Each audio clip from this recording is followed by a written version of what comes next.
Amerika Serikat diduga mulai terbelah menyikapi serangan AS Israel kepada Iran yang memicu konflik dalam sepekan ini. Sementara negara yang disinyalir menjadi kawan dekat Iran seperti Rusia dan juga Tiongkok belum menyampaikan sikap tegas soal keterlibatan mereka. Meski sebelumnya ikut mengecam serangan AS Israel. Apakah perang ini bisa diakhiri dengan cepat atau justru nantinya muncul dukungan sekutu negara yang berkonflik? Kita bahas bersama Kepala Staf TNI Angkatan Udara periode 2015-2017, Marsikal Purnawirawan Agus Supriyatna. Pak Agus, selamat pagi. Selamat pagi. Pak Agus, ini kalau kita melihat Amerika Serikat ini tampaknya geram karena sekutunya Inggris dan juga kemarin disusul Spanyol tak ingin terlibat dalam konflik dengan Iran. Apa yang Anda amati terkait hal ini? Aku terima kasih, bagus, betul sekali ya. Kalau misalnya Inggris, Spanyol, dan beberapa ya negara yang tidak mau ikut campur, itu sudah mengerti, bukan mengerti masalah apa yang diinginkan oleh Amerika. Tapi mereka ngerti apa nih sih sebetulnya yang diinginkan oleh Trump. Nah, jadi tidak sesuai dengan kebijakan-kebijakan Trump-nya. Karena tidak sesuai dengan kebijakan secara keseluruhan Amerika yang dulu mereka itu begitu dekat ya. Terutama Inggris. Inggris itu sahabat dekat dulu ya. Sekutu yang paling dekat dengan Amerika. Tetapi kenapa berbuat begini? Karena mempunyai sesuatu yang sangat berbeda dengan kebijakan Trump yang sekarang. Itu kalau menurut saya ya. Oke, Pak Agus, tapi kan kalau melihat hal ini Trump adalah representasi dari Amerika Serikat. Ya itu makanya saya bilang orang kalau mengatakan bahwa Amerika Serikat ya yang seutuhnya seperti waktu misalnya zaman yang sebelumnya Donald Trump pada saat Obama atau apa segala macam, itu kelihatan sekali sekutunya tuh dekat dan akrabnya itu betul gitu loh. Kalau sekarang seperti ini mereka tahu apa sih tujuannya Trump yang sebetulnya. Karena di Amerika sendiri ya, di Amerika sendiri nih saat ini, itu di setiap negara bagian itu udah banyak yang sebetulnya sudah tidak simpatik dengan Trump karena apa yang diperbuat perangan ini gitu loh.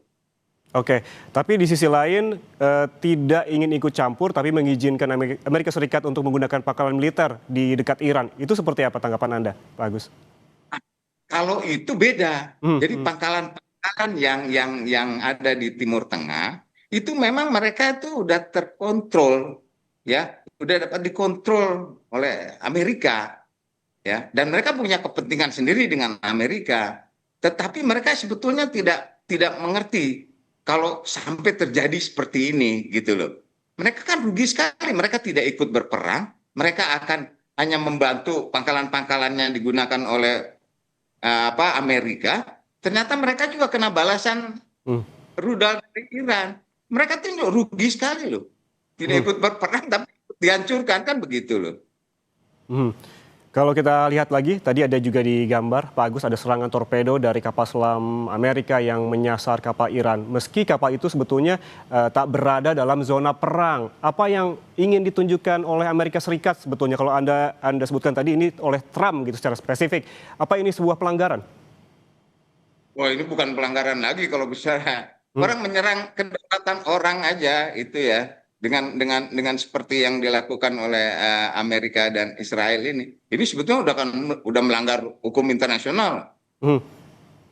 Padahal ini ya, kalau menyerang suatu kedaulatan ya dengan seperti ini, padahal dulu kan Amerika sendiri dengan sekutunya membela jangan sampai terjadi negara ada yang agresi seperti ini kan. Dulu juga mengecam Rusia kepada Ukraina.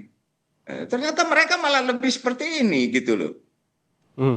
Jadi nggak masuk akal kalau menurut saya selama pemimpinnya itu arogan ya sombong, itu pasti dia akan berpikirnya sempit.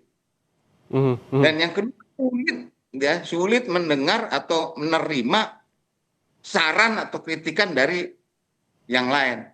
Ya akhirnya akan berbuat seperti ini. Akibatnya yang dia nggak ngerti. Akhirnya buktinya sekarang coba lihat dah beritanya, nyatanya di sekian negara bagian di Amerika sendiri itu banyak sekali masyarakat yang sudah tidak setuju dengan perangan ini gitu loh. Kalau ini merupakan pelanggaran hukum internasional, apa yang bisa dilakukan oleh negara-negara kuat, misalkan Rusia, Cina, dan juga negara-negara Eropa lainnya yang memang tidak setuju dengan perang ini, Pak Agus? Rusia dengan Cina kalau sekarang kenapa mereka tuh walaupun mereka mengecam ya apa yang dilakukan oleh Amerika dengan Israel pada Iran, tetapi karena ada kepentingan ya yang lebih ya menurut Cina ini menurut Cina Mhm. ini saya sampaikan ya bahwa karena kepentingan dengan beberapa negara di Timur Tengah ini ya bagaimana Cina itu menginvest segala macam di negara-negara Timur Tengah ini ada tidak mau ikut secara langsung gitu ya. Sedangkan Rusia itu udah pastilah teknologinya atau apa segala macam memang dari dulu udah ada dengan Iran gitu loh. Tapi tidak secara langsung mereka ini. Mereka jelas akan suatu saat menurut saya dengan kejadian seperti ini pasti mereka pun akan memanfaatkan negara-negara besar seperti mereka ini yang punya hak veto ini. Mhm, mhm. Seperti yang Anda sebutkan tadi, ini adalah pelanggaran hukum internasional, berarti pelanggaran berat begitu bisa dibilang demikian yang dilakukan oleh Amerika Serikat dan juga Israel. Apa yang bisa dilakukan negara-negara besar tadi yang kita sebutkan, Rusia, Cina, dan juga negara-negara Eropa, apakah hanya diam saja atau memang harus maju apabila tidak memang bisa langsung dalam peperangan, misalkan memediasi begitu, Pak? Nah kalau itu kebijakan ya suatu negara saya tidak bisa tahu kalau mereka Hmm, mau sebagai mediasi atau sebagai mediator hmm, atau apa saya tidak tahu.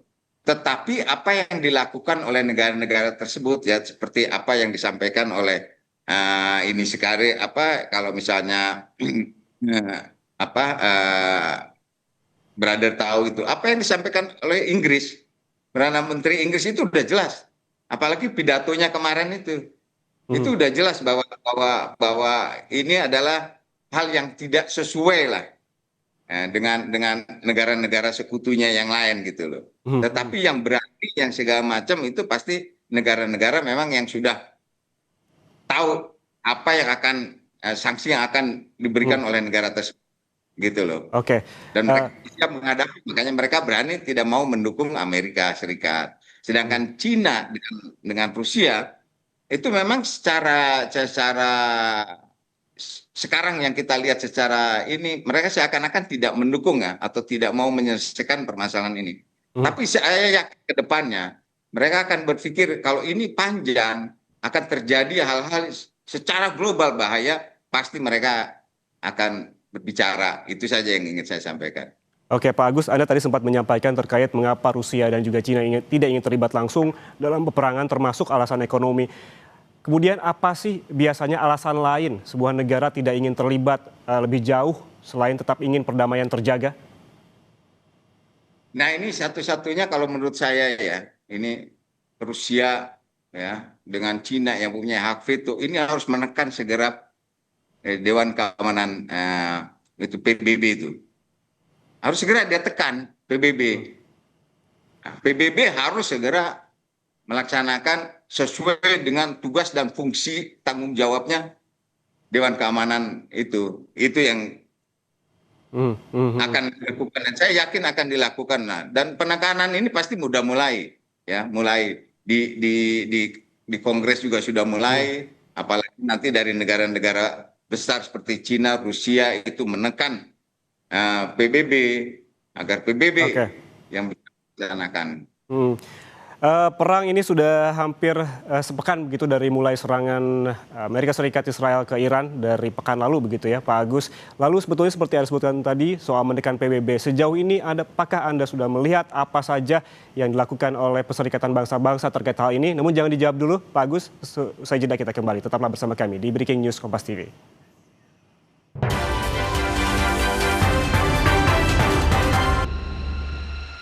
Anda masih bersama kami di Breaking News Kompas TV dan kita lanjutkan perbincangan bersama Marsikal Purnawirawan Agus Supriyatna, Kepala Staf TNI Angkatan Udara periode 2015-2017.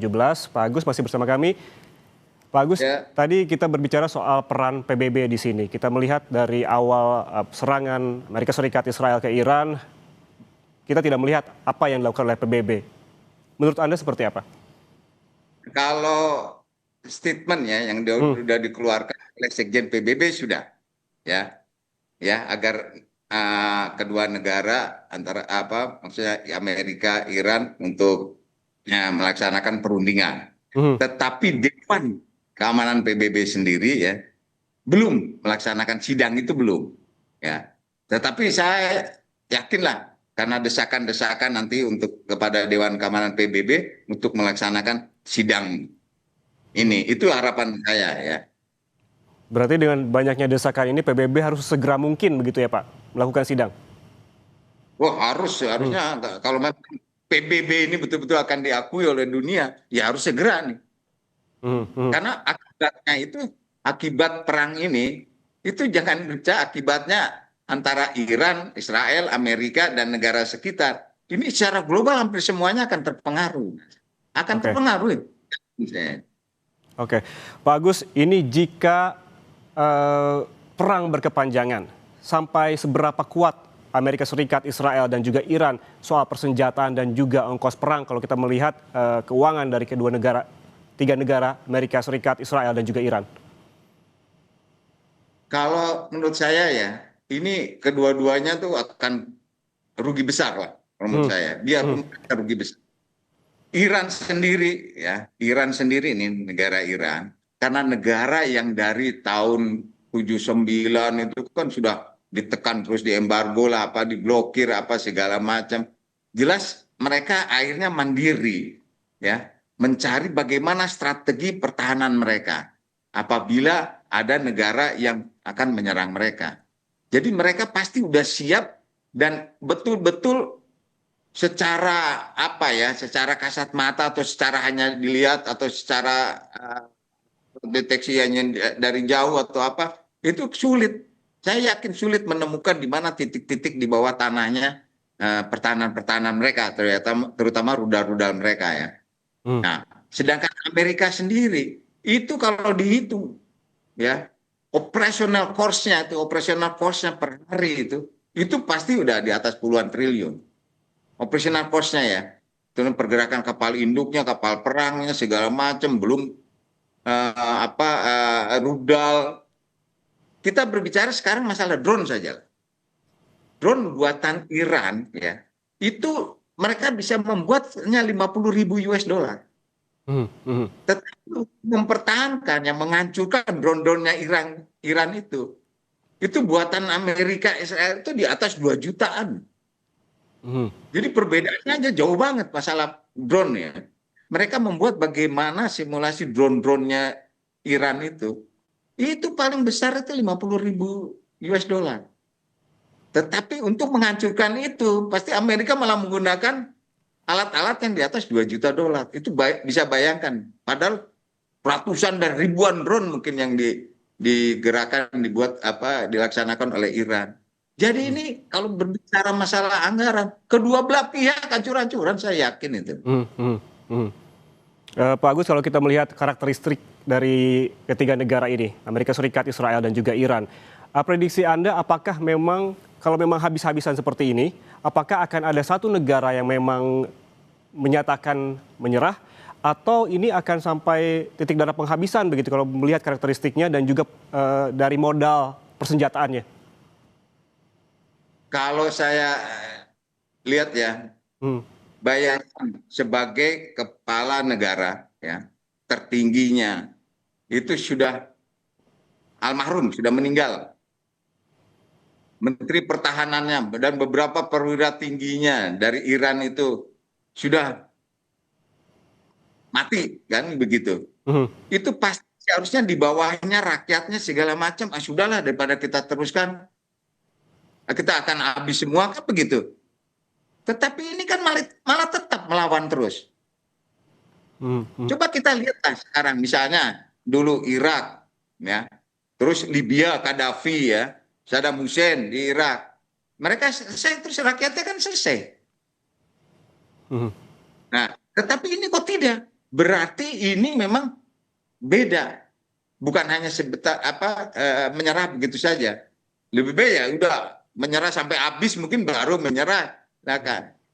Sedangkan Oke. Amerika dengan Israel juga akan berpikir panjang.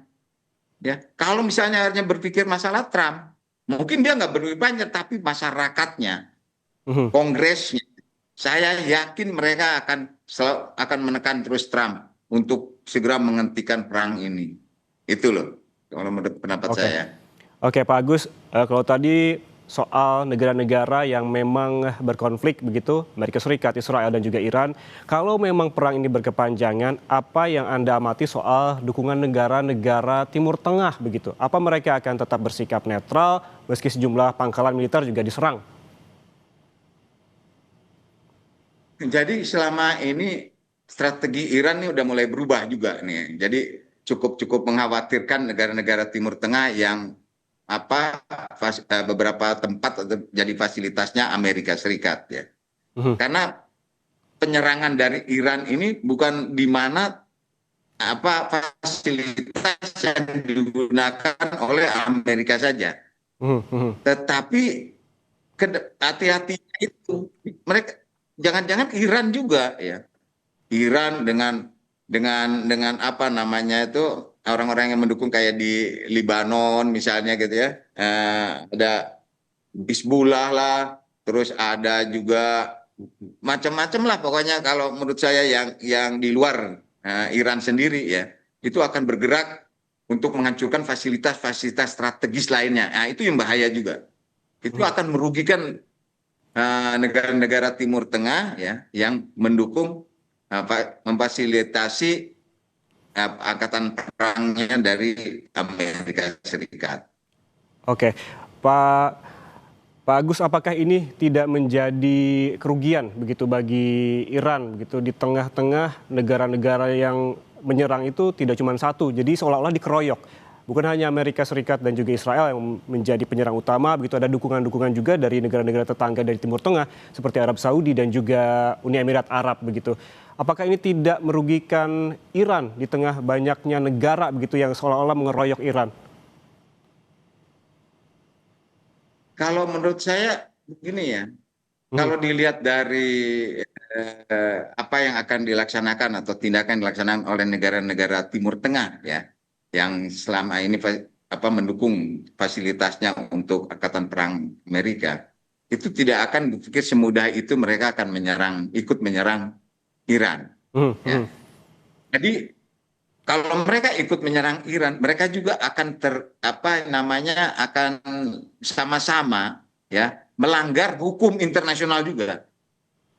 hmm, Nah, Amerika dia berani melanggar begitu, dia merasa kuat. Di Dewan Keamanan PBB pun dia akan merasa kuat melawan itu. Nah, sekarang negara-negara lain udah nggak bisa seperti itu, ya. Karena negara-negara sekitar ya, negara-negara sekitar maupun negara-negara lain di dunia ini, itu kan dari sejak tahun 79 itu sudah mengembargo. Jadi Iran itu sudah begitu lama diembargo oleh dunia. Berarti dia kan sudah teruji. hmm, Sudah teruji Iran. Iran tuh beda. hmm, Maksud saya jadi dengan negara Timur Tengah lainnya tuh beda. Mereka teruji sekian lama hmm, diembargo dunia. Tetapi dia masih seperti ini. Kita harus membayangkan bagaimana terujinya mereka itu. hmm. Sekarang tiba-tiba ya, Ayatullah Khomeini toto mati. Menteri Pertahanan juga hilang. Pejabat-pejabat tinggi militernya juga banyak yang udah meninggal. Tetapi kenapa masih begini? Berarti ini angkatan perangnya atau angkatan bersenjatanya Iran melaksanakan ini, gitu loh. Mhm. Pak Agus, menurut Anda apa sih keunggulan dari militer Iran ini? Ketika memang ada kecaman-kecaman dari negara-negara Timur Tengah lainnya, kita sebut aja Arab Saudi dan juga Uni Emirat Arab terkait hal ini, eh, Iran justru mengancam balik akan mengirimkan drone mereka ke pangkalan minyak dan juga ke pangkalan militer Amerika Serikat yang ada di sana. Sebetulnya yang membuat Iran sebegitu percaya diri itu keunggulan dari militer Iran itu apa sih, Pak Agus? Nah, itu yang tadi saya sampaikan, ya, bahwa drone yang dibuat itu banyak sekali. Hmm, Karena biayanya itu dibuat oleh Iran itu hanya 50.000. Mhm. Satu drone itu dibuat 50.000. Untuk menghancurkan drone itu biayanya yang dibuat oleh Amerika maupun Israel itu pasti di atas jutaan, gitu loh. Mhm. Itu karena teknologi militer, gitu ya, teknologi militer Iran itu didukung ya. Mereka itu segala macam itu memang udah disupport oleh Rusia dan Cina. Jadi beda teknologinya mereka itu kan beda dengan apa yang diinikan oleh Barat, dikembangkan oleh Barat. Mhm. Itu teknologinya Oke. dia disupport oleh Rusia sama Cina. Oke. Kalau dari segi pasukannya seperti apa, Pak Agus? Nah, kalau pasukannya bagaimana kan negara Iran ini berpenduduk 80 juta ya. Mhm. Jelas tidak sebanyak pasukannya Amerika ya. Kekuatan apalagi kekuatan angkatan perangnya Amerika. Oh, itu kan jauh sekali Mhm. Mhm. ya. Jauh sekali lah, kekuatannya itu. Tetapi kalau merasa teruji ya prinsip dan militansinya yang begitu tinggi dari semua prajurit terutama Garda Nasional Iran itu mereka tuh mempunyai, misalnya kita memperhitungkan secara kita analisa secara intelijen, beda sekali Mhm. militansinya tuh jiwa juangnya tuh beda sekali. Setiap negara, warga negara di dunia dimanapun, kalau dia merasa tertekan yang begitu lama, kita contohlah dulu Indonesia dijajah begitu lama, itu banyak sekali rakyat Indonesia ya, itu yang betul-betul tinggi sekali militansinya demi bangsa dan negara. Mhm. Mhm. Jadi beda ya. Oke. Kali mereka udah tertekan begitu lama dan Mhm. diboikot atau di embargo oleh dunia sekian lama, tapi mereka tetap mandiri seperti ini. Itu kalau menurut saya masalah warga negara atau garda nasionalnya Mhm. Iran gitu. Oke. Pak Agus, sejarah konflik di Timur Tengah itu kan sangat panjang dan juga sangat banyak begitu. Apakah menurut Anda konflik yang terjadi di Timur Tengah ini diciptakan tidak stabil secara geopolitik dan ekonomi strategi ini diciptakan atau memang terjadi secara organik? Nah, kalau menurut saya itu jelas pasti diciptakan ya. Hmm. Hanya kita tidak tahu siapa sebetulnya di belakang yang menciptakan ini, tuh kita tidak tahu persis ya. Kita tidak bisa menuduh persis ya. Hmm. Hmm. Tetapi nanya ini ya, Amerika juga mungkin mungkin bukan Amerika lah, Trumpnya ya. Kalau Amerika mungkin merasa, "Oh, ini kita nggak ada perhitungan ekonominya kita seperti apa. Kita akan terjadi apa nih?" Nggak begitu si Trump ini kan begitu gitu loh. Jadi seperti sekarang orang berpikir kayak Cina, Rusia ya gitu, diem aja, pasti manfaatnya banyak buat mereka. Mereka tidak mengeluarkan uang banyak segala macam, tapi suatu saat mereka pasti dibutuhkan ya hasil-hasil hasil-hasil mereka, sumber-sumber apa dari mereka itu dibutuhkan oleh negara-negara Timur Tengah.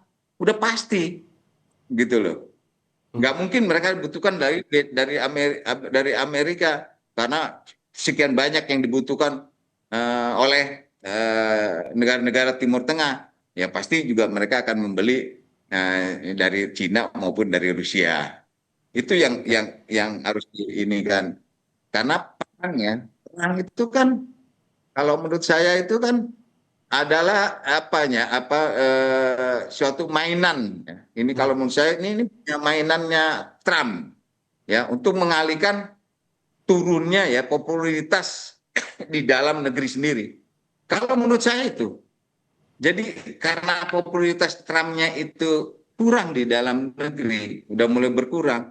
Wah, dia akan mengadakan ini loh saya Hmm. mengadakan Hmm. perang seperti ini. Tetapi secara keseluruhan ya masyarakat Amerika di beberapa bagian negara bagian saja itu udah banyak sekali yang tidak setuju dengan apa yang dilakukan oleh Trump ini. Oke. Jadi Oke. bicaranya Trump ya, jangan Amerika, tidak seluruh Amerika karena Hmm. saya Hmm. juga sekolah di Amerika sana ya orang-orangnya sebetulnya tidak seperti ini juga gitu loh. Hmm. Hmm. Hmm.